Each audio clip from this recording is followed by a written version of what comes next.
கிறிஸ்துவுக்குள் அன்பான வாலிப தம்பி தங்கச்சி எல்லோருக்கும் இயேசு கிறிஸ்துவின் இனிய நாமத்தில் எங்கள் அன்பின் வாழ்த்துக்கள். இந்த நாளிலும் பரம தகப்பன் இயேசு உங்களுக்கு கொடுக்கிற வார்த்தை ரூத் 2ஆம் அதிகாரம் 12வது வசனம். இஸ்ரவேலின் தேவனாகிய கர்த்தருடைய செட்டைகளின் கீழ் அடைக்கலமாய் வந்த உனக்கு அவராலே நிறைவான பலன் கிடைப்பதாக என்றான்.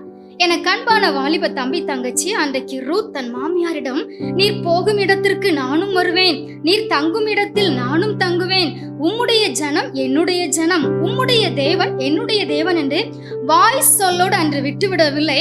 அவங்க செயல் அதை காண்பிக்கிறாங்க. பாருங்கள், வேறு தேசம், வேறு மொழி, மக்களின் பழக்க வழக்கம் எல்லாமே வித்தியாசமா இருந்தாலும் கூட தன் மாமியாரோடு கூட சென்று கர்த்தருடைய வழியில் நடந்தார்கள்.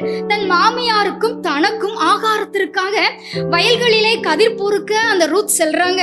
அங்கு கர்த்தர் தயை செய்கிறார். நல்ல சாட்சியை கொடுத்து நிறைவான பலனோடு ரூத்தை திரும்பி வர செய்கிறார். தேவனின் செட்டைகளின் கீழ் வந்த ரூத்திற்கு அன்றைக்கு நிறைவான பலன் கிடைத்தது. எந்த வயலிலே சிந்தி கிடந்த கதிரை பொறுக்கினார்களோ பின் நாட்களிலே அந்த இடத்திற்கே சொந்தக்காரியாக தேவன் மாற்றிவிட்டார். அந்த அளவுக்கு என்ன செய்தார்? நிறைவான பலனை நம்முடைய தேவன் கொடுத்தார். காரணம், அவர்களுடைய கிரியைகள், அதாவது செயல்களிலே ஒரு சாட்சியுள்ள வாழ்க்கை. இன்றைக்கும் நீங்க உங்களுடைய ஒவ்வொரு கிரியைகளிலும் சாட்சியுள்ள வாழ்க்கை வாழ்ந்து நிறைவான பலனை இந்த ஆண்டிலே பெற்றுக்கொள்ள போறீங்க. ஆமென். God bless you.